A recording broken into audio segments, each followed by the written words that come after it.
Hi guys! Ayan na naman ang mga parcel. So yun guys, dapat yung parcel ko. Kaya, At puro parcel guys, puro parcel. Ako yung kaya dito, hindi man nag-ibigay ng kanan. ay dasi, Hindi libre ko kaya dito. Libre to, ba't nagagalit ka na naman? Unboxing ko Anong na. libre? Ay. Ay, may patapulin ng bahay. Ano may tarpaulin? Walang lagay. So yun. Lawin din! So yan! So yun guys. Nasaan mo ito nalagay? Diyan sa lahat, sa harap ng bahay. Tingnan nyo, model na ang kuya. Okay. Pero ang pangit. Hindi ako suko. Hindi, sa stool kasama na. Ay, ito ko lang. Pero manang, ang dami naman guys. Saan mo nilalagay ka na ay? Ay, lukaw.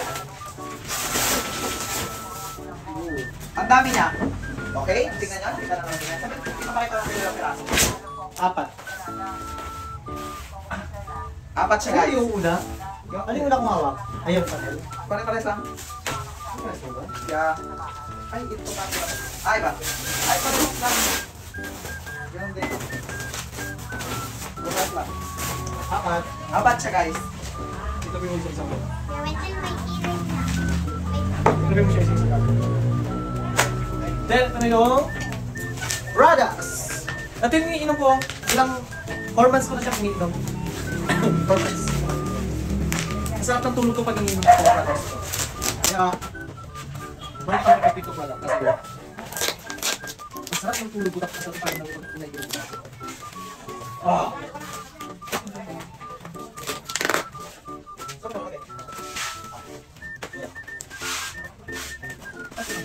Check mo lang tayo.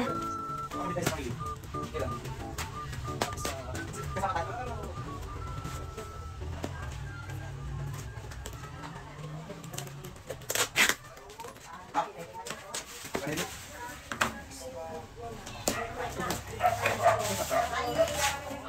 Ganda ko na.